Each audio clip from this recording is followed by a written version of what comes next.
গোটা সরল মুসলমান ভাইদেরকে ইহুদি নাস্তিক মুরতাদারা বিভিন্নভাবে প্রলোভন দেখায়, টাকার প্রলোভন দেখায়, রাজনীতির প্রলোভন দেখায়, নেতৃত্বের প্রলোভন দেখায়, জেল হাজতের ভয় দেখায়। এটা আমাদের নতুন শিক্ষা না।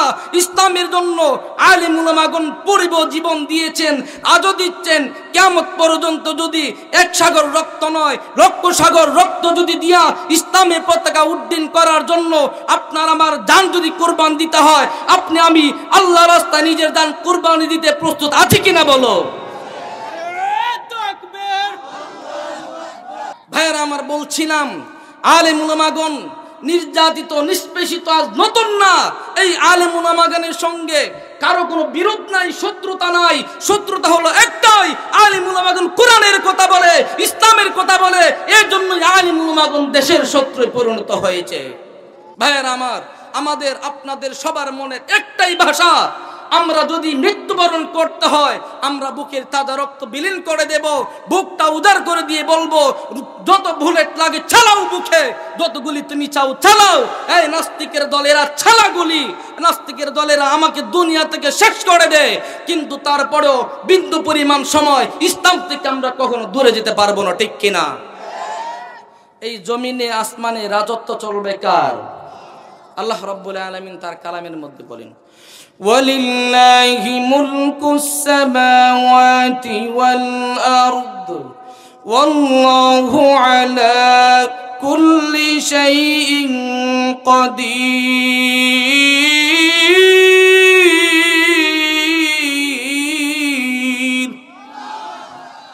আল্লাহ বলেন এই আসমান এবং জমিনের রাজত্ব একমাত্র রাজত্ব যেহেতু আল্লাহর, এই দুনিয়াতে বিধান চলবে আল্লাহর।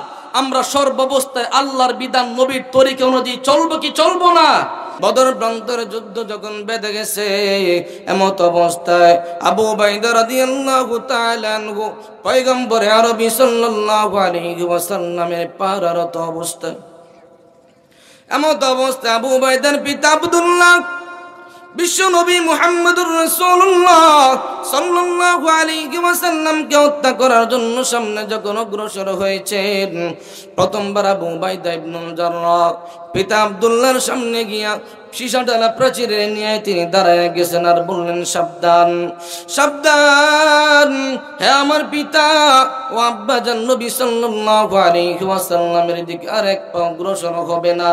আল্লাহর নবী সাল্লাল্লাহু আলাইহি ওয়াসাল্লামকে তুমি হয়তোবা তোমার শত্রু মনে করে তাকে হত্যা করার জন্য সামনে অগ্রসর হচ্ছ, কিন্তু একটা কথা মনে রাখবা, তুমি যেই নবী মুহাম্মদুর রাসূলুল্লাহ সাল্লাল্লাহু আলাইহি ওয়াসাল্লামকে হত্যা করার জন্য সামনে অগ্রসর হয়েছো, যাকে তুমি শত্রু মনে করেছো, হয়তোবা সে তোমার শত্রু হতে পারে, তুমি তার শত্রু হতে পারো, কিন্তু আমি কিন্তু সেই মুহাম্মদুর রাসূলুল্লাহকে বন্ধু হিসাবে গ্রহণ করেছি। ও পিতা আব্দুল্লাহ, তুমি মুহাম্মদের শত্রু, মুহাম্মদকে তুমি তোমার শত্রু বানায় নিয়েছো, কিন্তু আমি সেই মুহাম্মদুর রাসূলুল্লাহকে আমার বন্ধু বানিয়ে নিয়েছি। তুমি যেমন ভাবে মুহাম্মদ সাল্লাল্লাহু আলাইহি ওয়াসাল্লামকে হত্যা করার জন্য সামনে অগ্রসর হয়েছো, ঠিক তদ্রুপ তেমন ভাবে আমি আবু উবাইদা ইবনুল জাররাহ মুহাম্মদুর রাসূলুল্লাহ সাল্লাল্লাহু আলাইহি ওয়াসাল্লামকে হত্যা না হইতে গিয়া মুহাম্মদুর রাসূলুল্লাহ সাল্লাল্লাহু আলাইহি ওয়াসাল্লামকে সেভ করতে গিয়া আমি আমার শরীর থেকে তাজা রক্ত বিলীন করে দিতে প্রস্তুত। প্রথমবার যখন সীসা ডালা প্রাচীরে নিয়ে বাধা দিয়া দিলেন, আব্দুল্লাহ পিছনে সরে গেছেন। দ্বিতীয়বার আবার যখন আব্দুল্লাহ নবী সাল্লাল্লাহু আলাইহি ওয়াসাল্লামকে হত্যা করার জন্য সামনে অগ্রসর হয়েছে, আবু উবাইদাও দ্বিতীয়বার সামনে গিয়ে সীসা ডালা প্রাচীরে নিয়ে দাঁড়ায় গেলেন, সাবধান বারণ করলেন। দ্বিতীয়বার যখন বাধা দিলেন, দ্বিতীয়বার বাবা চলে গেল।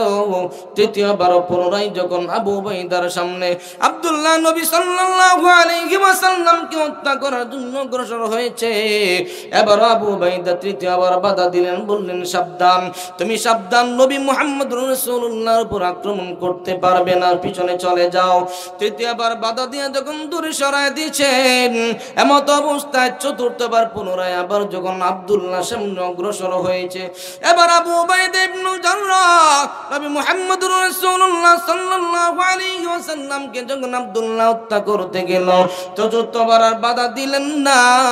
আবু উবাইদা তার পিছনে কাছে গিয়ে দাঁড়ালেন, পিতার সামনে গিয়ে দাঁড়ালেন। এমত অবস্থায় পিতা আব্দুল্লাহ যখন রঙা তলোয়ার হাতে নিয়ে নবী মুহাম্মদুর রাসূলুল্লাহ সাল্লাল্লাহু আলাইহি ওয়াসাল্লামকে হত্যা করার জন্য যেই মাত্র তলোয়ারটা উপরে উঠালো, উঠাইতে দেরি হয়েছে, পিছন দিক থেকে আবু উবাইদা ইবনে জাররাহ তার হাতে তলোয়ারটা দিয়া বাবা আব্দুল্লাহর গর্দানের মধ্যে এমন জোরে একটা আঘাত করেছে, আঘাত করার সঙ্গে সঙ্গে বাবা আব্দুল্লাহর দেহ থেকে মাথাটা কয়েক হাত দূরে ছিটকে গিয়ে পড়ে গেছে। এখান থেকে আমাদের শিক্ষার বিষয় হলো, আল্লাহর নবী সাল্লাল্লাহু আলাইহি ওয়াসাল্লামের শত্রু, তার পরিচয় হলো একটাই, কে আওয়ামী লীগ এটা জানার বিষয় না, কে বিএনপি জানার বিষয় না, কে জামাত ইসলাম জানার বিষয় না, কে জাতীয় পার্টি জানার বিষয় না। নবীর দুশমন একটাই তার পরিচয়, নবীর দুশমন এটাই তার এক নম্বর পরিচয়, ঠিক কিনা? নবীর শত্রু যে তার একটাই পরিচয়, সে নবীর দুশমন, ইসলামের দুশমন, মুসলমানের দুশমন, ঠিক কিনা? নবীর দুশমন যেই হোক, নবীর দুশমন আপনার আমার বাবা হতে পারে, আপনার আমার সন্তান হতে পারে, আপনার আমার ভাই হতে পারে, আপনার আমার শ্বশুর হতে পারে, আপনার আমার বাবা হতে পারে, আপনার এলাকার লিডার পারসন হতে পারে, আপনার এলাকার সবচেয়ে বড় ধনাঢ্যশালী ব্যক্তি হতে পারে। তার একটাই পরিচয়, নবীর দুশমনের সঙ্গে আমাদের কখনো আপোষ নাই। নবীর দুশমন তার একটাই পরিচয়, সে ইসলামের দুশমন, সে জাতির দুশমন, ঠিক কিনা? ভাইরা আমার, আল্লাহর নবী সাল্লাল্লাহু আলাইহি ওয়াসাল্লামকে সাহাবায়ে কেরামের সামনে কোনো বেঈমান আঘাত করবে তা সহ্য করতে পারলেন না। আবু উবাইদা সে এতিম হয়ে গেলেন, নবী সাল্লাল্লাহু আলাইহি ওয়াসাল্লামকে মহব্বত করে, নবীর ভালোবাসায় নবীর শত্রু আবু উবাইদার পিতা আব্দুল্লাহকে দুনিয়া থেকে সরায় জাহান্নামে পাঠিয়ে দিয়েছে। আল্লাহর নবী সাল্লাল্লাহু আলাইহি ওয়াসাল্লাম বলেন, ততক্ষণ পর্যন্ত মুমিন হতে পারবে না, ততক্ষণ পর্যন্ত মুমিন হতে পারবে না যতক্ষণ পর্যন্ত না তুমি তোমার নিজের চাইতে, তোমার বাবার চাইতে রাসূলকে বেশি ভালো না বাসো। মুসলমানদেরকে ধ্বংস করার জন্য বিভিন্নভাবে ষড়যন্ত্র হচ্ছে কি হচ্ছে না? কথা জোরে বলেন, মুসলমানদেরকে ধ্বংস করার জন্য বিভিন্নভাবে ষড়যন্ত্র হচ্ছে কি হচ্ছে না? মুসলমানদেরকে ধ্বংস করার জন্য বিভিন্নভাবে পায়তারা চলছে, বিভিন্ন প্রলোভনও চলছে, কিন্তু একটাই আমাদের আপনার, আমি ছোট একটা ঘটনা বলি, শেষ করে দিচ্ছি। আপনার আমার ইসলামের সর্বপ্রথম শহীদা কে ছিলেন? হযরত সুমাইয়া রাদিয়াল্লাহু তাআলা আনহা। ইসলামের পতাকা উড্ডীন করার জন্য যেমন খালিদ বিন ওয়ালিদের প্রয়োজন ছিল, তেমনি ভাবে মহিলা সুমাইয়া রাদিয়াল্লাহু আনহার মতন এইরকম মহিলাও দরকার ছিল কি ছিল না? হযরত সুমাইয়া রাদিয়াল্লাহু তাআলা আনহা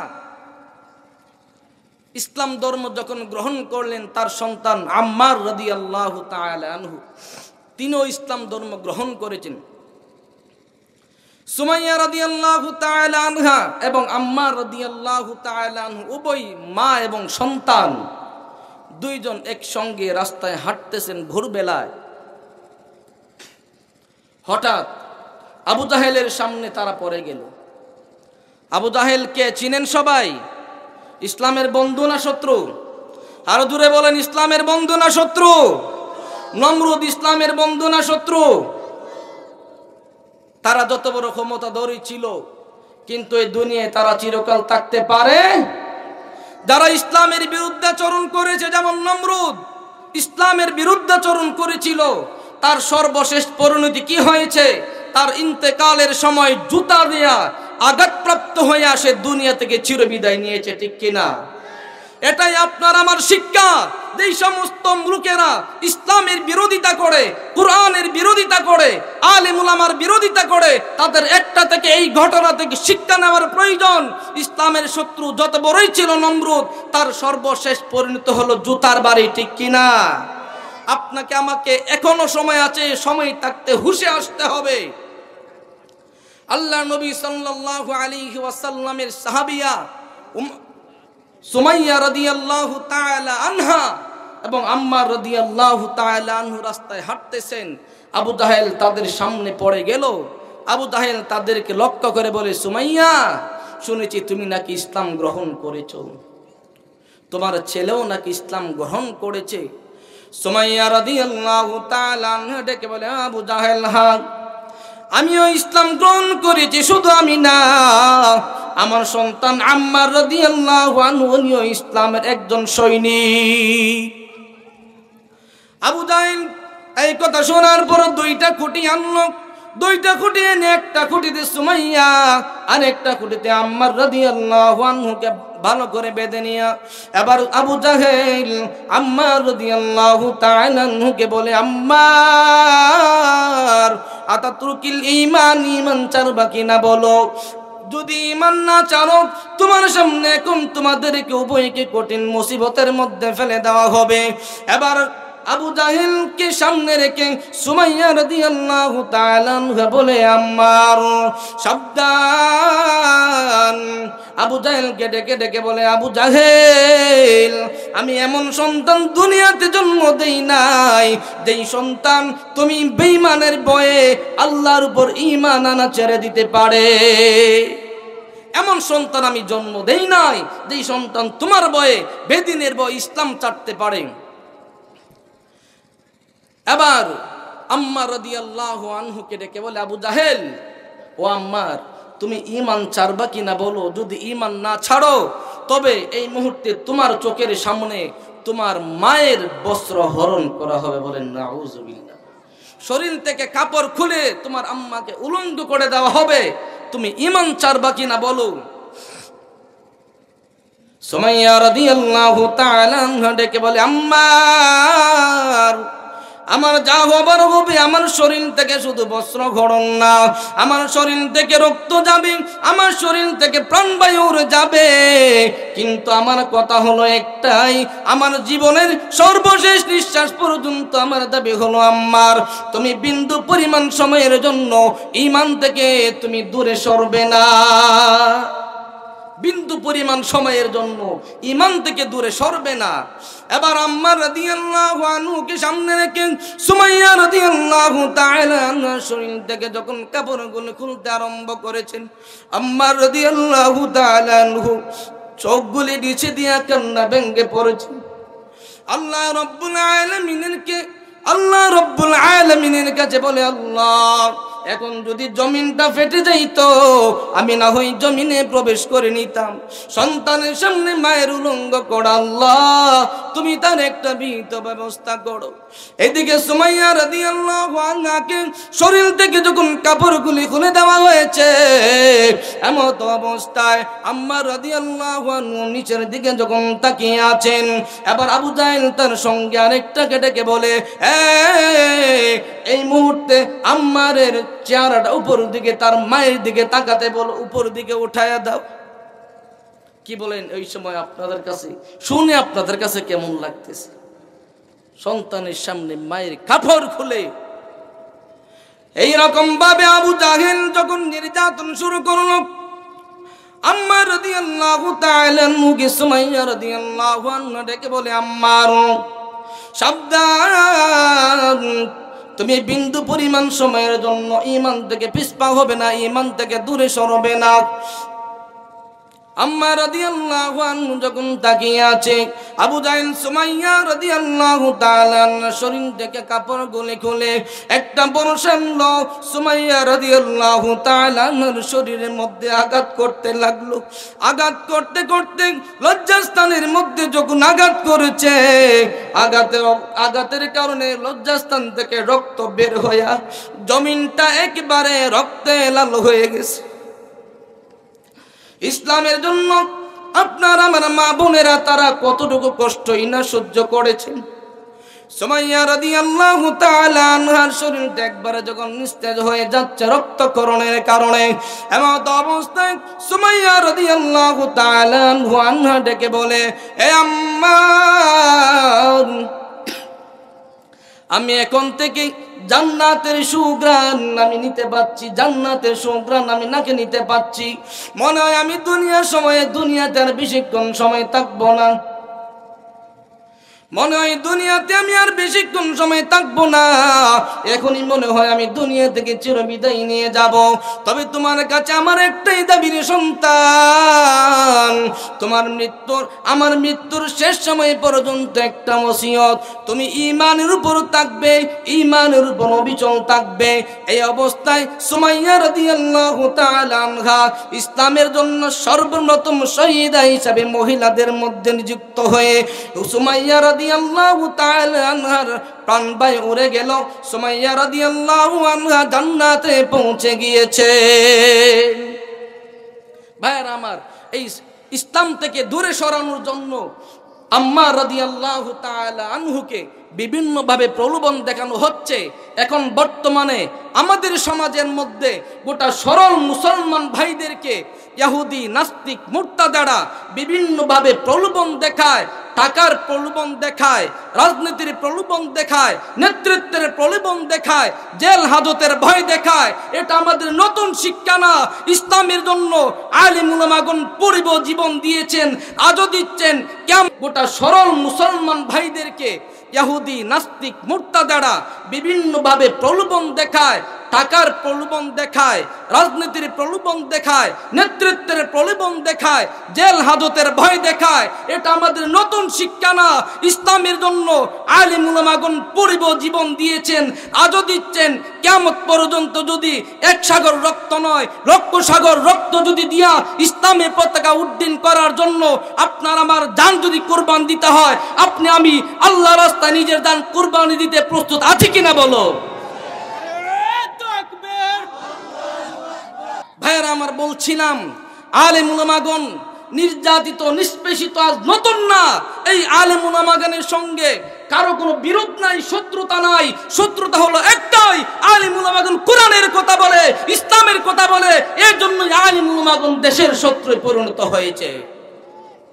ভাইরা আমার, আমাদের আপনাদের সবার মনের একটাই ভাষা, আমরা যদি মৃত্যুবরণ করতে হয় আমরা বুকের তাজা রক্ত বিলীন করে দেব, বুকটা উজাড় করে দিয়ে বলবো, যত বুলেট লাগে চালাও বুকে, যত গুলি তুমি চাও চালাও। এই নাস্তিকের দলেরা চালা গুলি, নাস্তিকের দলেরা আমাকে দুনিয়া থেকে শেষ করে দেয়, কিন্তু তারপরেও বিন্দু পরিমাণ সময় ইসলাম থেকে আমরা কখনো দূরে যেতে পারবো না। ঠিক কিনা?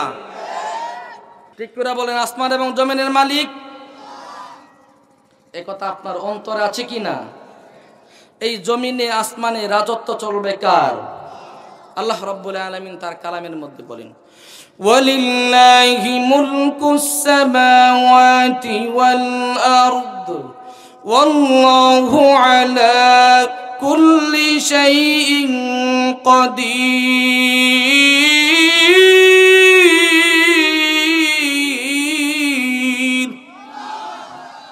আল্লাহ বলেন, এই আসমান এবং জমিনের রাজত্ব একমাত্র রাজত্ব যেহেতু আল্লাহর, এই দুনিয়াতে বিধান চলবে আল্লাহর। আমরা সর্বাবস্থায় আল্লাহর বিধান নবীর তরিকা অনুযায়ী চলবো কি চলবো না? আল্লাহ আমাদেরকে তৌফিক দান করুন, বলুন আমিন।